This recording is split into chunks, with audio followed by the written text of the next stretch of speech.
Hello my dear student, welcome to ICC online lecture.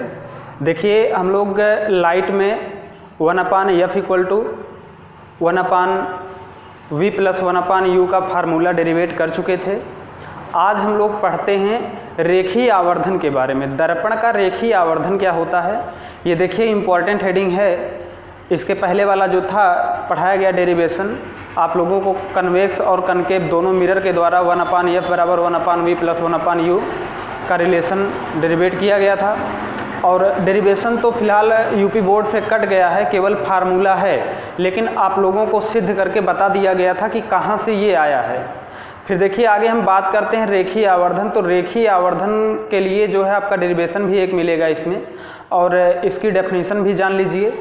तो देखते हैं रेखीय आवर्धन, लीनियर मैग्निफिकेशन। रेखीय आवर्धन, देखिएगा रेखीय आवर्धन ये क्या होता है, किसी गोलीय दर्पण द्वारा, दर्पण का रेखीय आवर्धन हम पढ़ रहे हैं यहाँ पर, किसी गोलीय दर्पण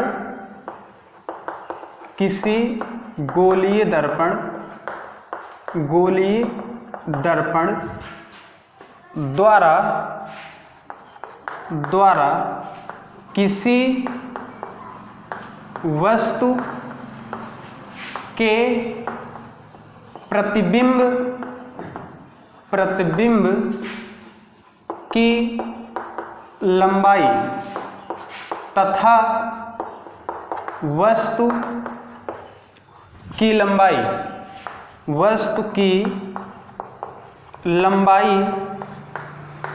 के अनुपात को रेखीय आवर्धन कहते हैं। ध्यान दीजिएगा, कहते हैं। कोई भी आप स्फेरिकल मिरर्स लेते हो तो इसके सामने कोई भी वस्तु रखते हैं। चलिए ये हो गया पोल, ये हो गया आपका फोकल पॉइंट, और ये हो गया सेंटर ऑफ कर्वेचर। देखिए कोई भी ऑब्जेक्ट जब हम लोग लेते हैं, कोई भी वस्तु लेते हैं, सपोज ओ डैश वस्तु है, और यहाँ से कोई भी मुख्य अक्ष के समांतर जब प्रकाश की किरणें चलती हैं तो ये मुख्य फोकस से होकर जाती हैं और कुछ इस तरह से प्रतिबिंब आप लोग बनाए थे। तो ये हो गया आपका प्रतिबिंब की लंबाई, ये जो लेंथ है ये प्रतिबिंब की लंबाई है और ये वस्तु की लंबाई है। तो क्या कहा जा रहा है कि कितना लंबा प्रतिबिंब बन रहा है, और किसके रिस्पेक्ट में, वस्तु के, यानी प्रतिबिंब की लंबाई हम लोग लिख सकते हैं रेखीय आवर्धन। इसको हम लोग यम से प्रदर्शित करते हैं। रेखीय आवर्धन यम बराबर प्रतिबिंब की लंबाई बटे वस्तु की लंबाई। देखिए प्रतिबिंब की लंबाई को हम लोग डिनोट करते हैं आई से। I for image, I means हो गया इमेज, और ऑब्जेक्ट की डिस्टेंस को हम लोग, या वस्तु की जो लंबाई होती है इसकी लेंथ को हम लोग लेते हैं ओ से। इतना ध्यान दीजिएगा, प्रतिबिंब की लंबाई को आई से प्रदर्शित करते हैं और वस्तु की लंबाई को ओ से प्रदर्शित करते हैं। ये चीज़ ध्यान में रहे। ये है लेंथ ऑफ ऑब्जेक्ट और ये है लेंथ ऑफ इमेज, प्रतिबिंब की लंबाई और वस्तु की लंबाई। तो आगे हम लोग देख लेते हैं, इसमें एक रिलेशन और है। ये तो लेंथ बताया गया, लेकिन इमेज और ऑब्जेक्ट की डिस्टेंस और इनके लेंथ के बीच एक रिलेशन होता है। डेरिवेशन भी एग्जाम में पूछा जाता है। चूंकि देखिए आपका मिरर के लिए जो फार्मूला का डेरिवेशन था वो काट दिया गया है, तो ये है सिलेबस में, तो इसको आप अच्छे से पढ़िएगा, ये डेरिवेशन पूछा जा सकता है। देखिए हम लोग एक मिरर ले लेते हैं। सपोज एक हमारे पास कनकेव मिरर है, अवतल दर्पण है, और अवतल दर्पण का नाम रख लेते हैं M1 M2। ध्यान दीजिएगा, अवतल दर्पण का नाम रख लेते हैं M1 M2।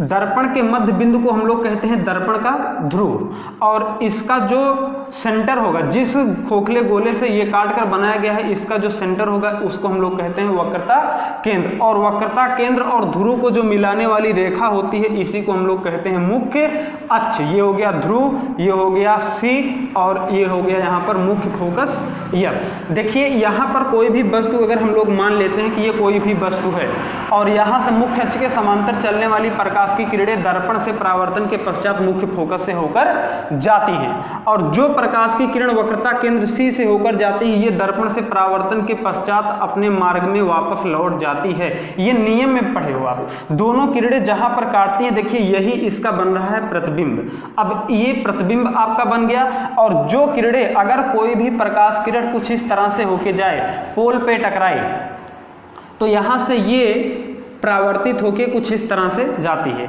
अब ध्यान दीजिएगा, ये जो आपका है इसको हम कुछ मान लेते हैं, चलिए ऑब्जेक्ट की जो वैल्यू है या ऑब्जेक्ट को मान लेते हैं ए बी। कोई भी वस्तु है ए बी, और ए बी का जो प्रतिबिंब बनता है वो बनता है ए डैश और बी डैश पर बनता है। अब ध्यान दीजिएगा, ये जो वैल्यू है ए से लेकर बी तक, ये जो वैल्यू है इसको हम लोग मान लेते हैं वस्तु की लंबाई है ये।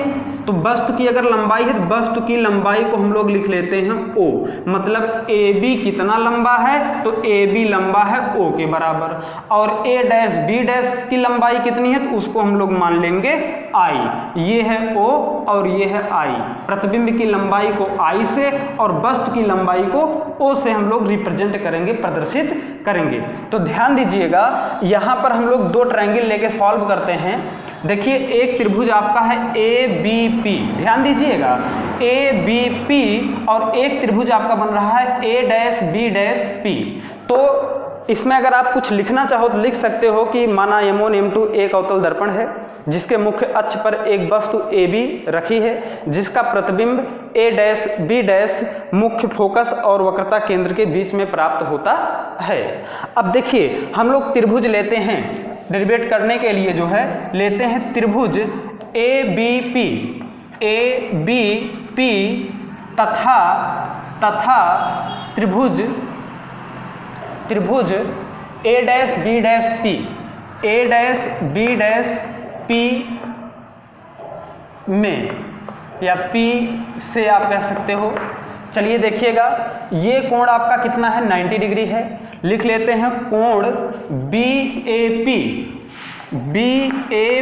पी, ध्यान दीजिएगा कोण बी ए पी बराबर कितना 90 अंश। लेकिन इस त्रिभुज में जब देखते हैं ए डैश बी डैश पी में, तो यहाँ पर भी एक कोण कितना है 90 अंश है। तो 90 अंश ये भी, 90 अंश ये भी, ये दोनों आपस में बराबर। तो हम लोग लिख सकते हैं कोण बी ए पी बराबर कोण बी डैश ए डैश पी, कोण बी डैश ए डैश पी, इतना लिख सकते हैं। अगर आप तर्क देना चाहो तो तर्क देने के लिए यहाँ पर आप कर सकते हो कुछ इस तरह से कि दोनों की कोण कितना है 90 अंश, और 90 अंश को हम क्या कहते हैं समकोण कहते हैं। तो समकोण से अब यहाँ पर देखिएगा, ये जो C क्या है सेंटर है, और कोई भी रे अगर सेंटर से हम लोग दिखाते हैं और मिरर पे जाके वो इंसिडेंट हो, आपतित हो, तो वो हमेशा अभिलंब का काम करता है। इतना ध्यान देना, ये इंपॉर्टेंट है, ये फैक्ट है आपका। देखिए अगर कोई भी प्रकाश किरण या कोई भी लाइन C से होके दिखाई जाए और दर्पण में ले जाके मिला दी जाए, तो उस बिंदु पर वो अभिलंब होता है। अभिलंब कैसे होता है ये देख लीजिए, हम अलग से आप थोड़ा सा देख लीजिए। अगर कोई भी इस तरह से हम सर्कल लेते हैं, ये इसका हो गया सेंटर, या कोई भी स्फेयर लेते हैं, गोला लेते हैं, ये हो गया इसका सेंटर। अब सेंटर से अगर आप इसको ऐसे मिला दो इस तरह से, तो इस बिंदु पर देखिएगा यही चीज, इस बिंदु पर ये कितना कोण बन रहा है 90 अंश बन रहा है कि नहीं। आप कहीं पर और मिला दीजिए, ये भी देखो 90 अंश, कहीं पर और मिला दीजिए, ये भी आपका मिलेगा 90 अंश। तो ठीक उसी तरह से अगर सेंटर से यहाँ पर मिलाया गया है इस सरफेस पर, तो ये पूरा कोण कितना है 90 अंश है। और देखिए यहाँ से एक किरण इस दिशा में कुछ आ रही है ऐसे, और परावर्तित होकर ऐसे जा रही है। अब देखिए ये आ रही है, तो इस किरण को हम लोग कह सकते हैं आपतित किरण। क्या कह सकते हैं इसको? आपतित किरण। आपतित किरण, और ये जा रही किरण तो इसको हम लोग कह सकते हैं परावर्तित किरण। परावर्तित किरण कह सकते हैं। अब ध्यान दीजिएगा, आपतित किरण, और ये आपका किसका कार्य कर रहा है, ये कार्य कर रहा है किसका, अभिलंब का। देखिए ये पूरा कोण 90 अंश है ना, तो ये किसका कार्य कर रहा है, अभिलंब का कार्य कर रहा है। और आप पढ़े हो आपतित किरण और अभिलंब के बीच जो कोण बनता है उसको हम लोग क्या कहते हैं, आपतन कोण कहते हैं। ये हमारा हो गया आपतन कोण।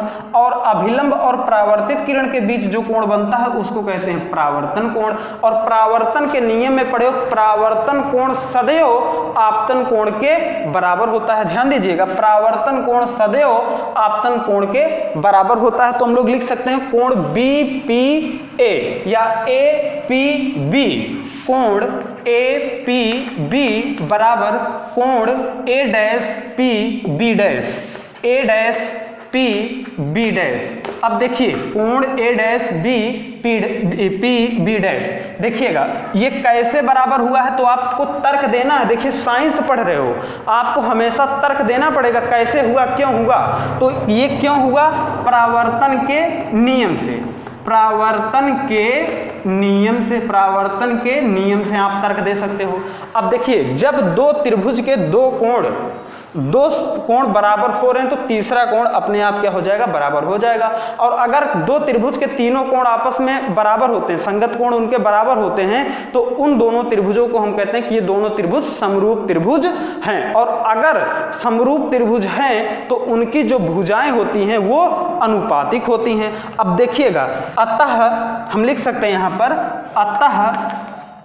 अतः त्रिभुज ABP तथा त्रिभुज A''B''P समरूप त्रिभुज हैं, समरूप त्रिभुज हैं, समरूप त्रिभुज है। और अगर समरूप त्रिभुज है तो इनकी भुजाएं अनुपातिक होंगी, तो हम लिख सकते हैं AB, लिख सकते हैं AB बटे इस पूरे त्रिभुज का। देखिए ये लंब ले रहे हैं, अब इस त्रिभुज का लंब क्या बन रहा है, A''B'', AB बटे A''B' बराबर, इसका बेस लीजिए, इसका आधार लीजिए, AP या PA, AP बटे इसका आधार क्या है, A''P, A''P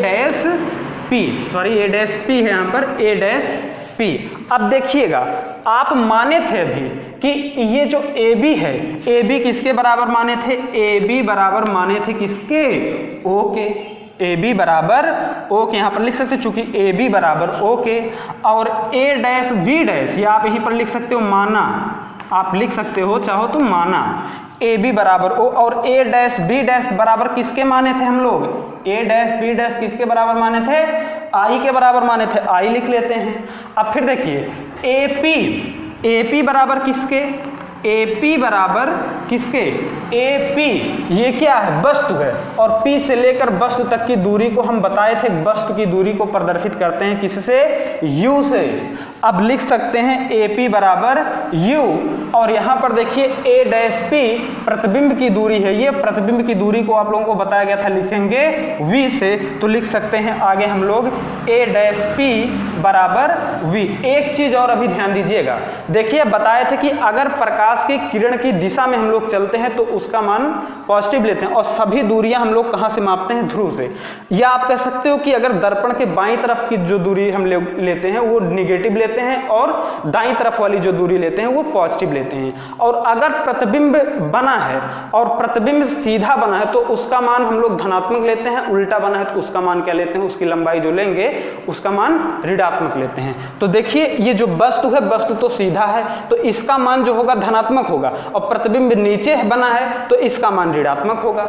और इसी तरह से वस्तु की जो दूरी है ये बाईं तरफ है, और प्रतिबिंब की जो दूरी ये भी बाईं तरफ है, तो दोनों मान किस में होगा, माइनस में होगा। अब ध्यान दीजिएगा, वैल्यू जब इसमें रखेंगे तो AB बराबर कितना माने हो, देख लो O, AB के स्थान पर O।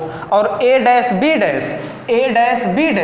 कहाँ है, नीचे है। और चिन्ह परिपाटी के अनुसार अगर हम लोग देखें तो ये I किस में होगा, माइनस में होगा, क्योंकि प्रतिबिंब सीधा ना बनकर कैसा बना है, उल्टा बना है। और उल्टे प्रतिबिंब के लिए हम जो उसकी लंबाई लेते हैं वो माइनस में लेते हैं। माइनस चिन्ह क्या प्रदर्शित करता है, माइनस चिन्ह प्रदर्शित करता है कि प्रतिबिंब उल्टा बना है। चलिए O बटे माइनस आई बराबर देखिए आपका यहाँ पर है AP के स्थान पर लेते हैं U और वो भी माइनस में क्योंकि बाईं तरफ है, और बटे A' P के स्थान पर -V क्योंकि ये भी किस तरफ है, बाईं तरफ है। माइनस माइनस कैंसिल, यहाँ पर देखिए इसको हम लोग लिख सकते हैं I बटे O, माइनस में था और ये माइनस माइनस प्लस, फिर इस माइनस को उधर कर देते हैं बराबर -V बटे U।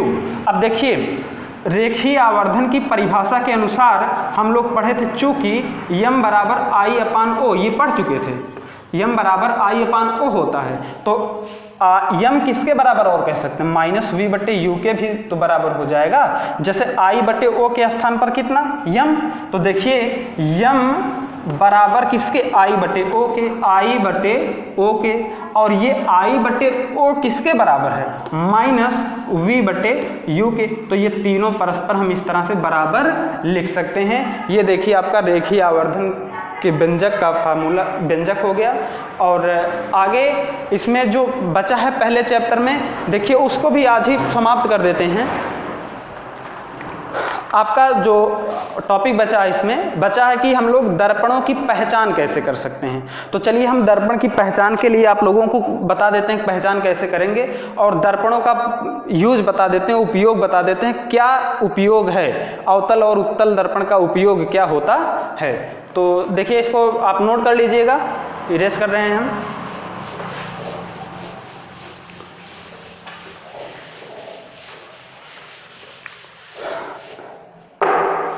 देखिए दर्पण की पहचान कैसे करेंगे, हम लोग एक समतल या कह सकते हो एक छड़ ले लेते हैं, और हमारे पास कुछ दर्पण हैं। कुछ दर्पण का मतलब समतल, ध्यान दीजिएगा, समतल दर्पण,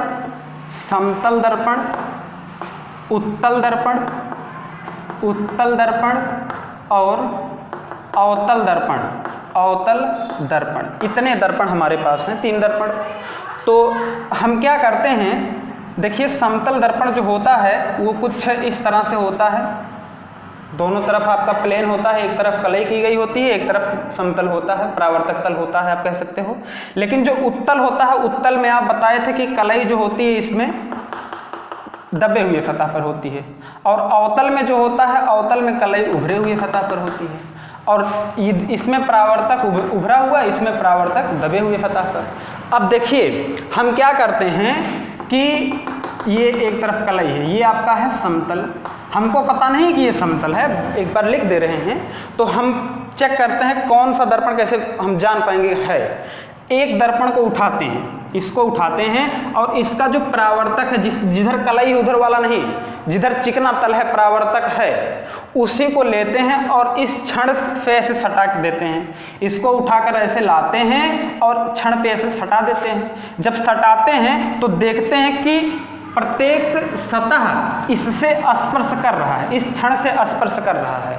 अब देखिए आपके पास कोई भी इस तरह से हो, ये क्षण है और आप ऐसे मिरर लाओ तो ऐसे स्पर्श कर जाए।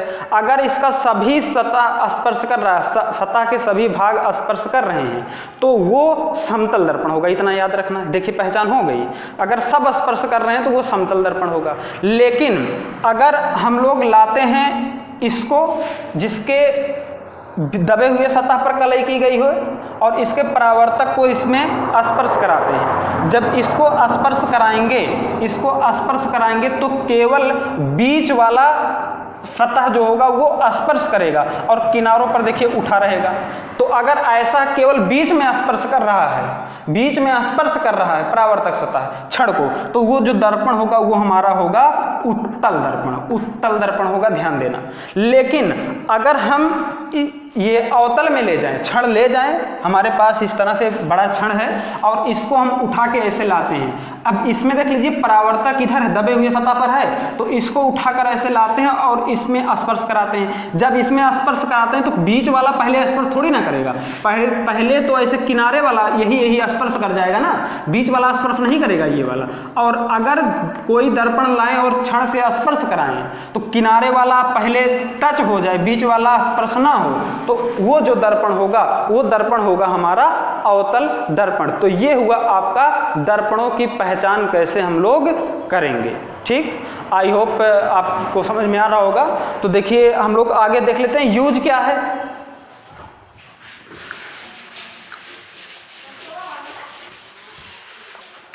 दर्पण का उपयोग, उपयोग देखिएगा क्या उपयोग है। उपयोग में देखिए, जो अगर हम बात करते हैं अवतल दर्पण की, तो अवतल दर्पण जो हमारा होता है, ये देखिए एक आपका होता अभिसारी और एक होता अपसारी। तो ध्यान दीजिएगा, जो अवतल दर्पण होता है ये होता है अभिसारी। अभि मतलब देखिए नाम से अभि, किरणों को ये एक पॉइंट पर केंद्रित करता है। अगर हम कहें मुख्य अक्ष के समांतर ऐसे किरणें चल रही हैं, देखिएगा ध्यान दीजिएगा, तो परावर्तन के पश्चात ये तो एक निश्चित बिंदु फोकस से होकर जाती हैं ऐसे कुछ। अब एक बिंदु पर सभी किरणें क्या हो गई, मिल गई। जब एक बिंदु पर मिल गई तो यहाँ पर इंटेंसिटी जो लाइट की होगी बहुत ज़्यादा हो जाएगी यहाँ की अपेक्षा। तो देखिए इसका जो उपयोग होता है, ये शेविंग के लिए जो मिरर यूज किया जाता है उसमें रहता है कि बाल जो होते हैं बहुत छोटे छोटे होते हैं, पतले होते हैं, कहाँ छूटा है कहाँ नहीं, तो ये फोकस करके स्पष्ट रूप से उसमें दिख जाता है। एक चीज और, एक उपयोग इसका देख लीजिए, ये टार्च के ऊपर लगा रहता है। और टार्च के ऊपर क्यों लगा रहता है, क्योंकि ये लाइट को क्या करता है, ये एक पॉइंट पर जो होता है वो केंद्रित करता है। अगर हम बात करते हैं उत्तल दर्पण की, तो देखिए उत्तल दर्पण क्या हो, ये उपयोग क्या होता है। उत्तल दर्पण अगर ऐसे बना लें और मुख्य अक्ष के समांतर प्रकाश की किरणें ऐसे डालें तो ये किरणों को क्या करता है, देखिए ऐसे फैला देता है, किरणों को ऐसे फैला देता है कुछ इस तरह से। तो जब किरणें फैल रही हैं तो इसको हम लोग कहते हैं अपसारी।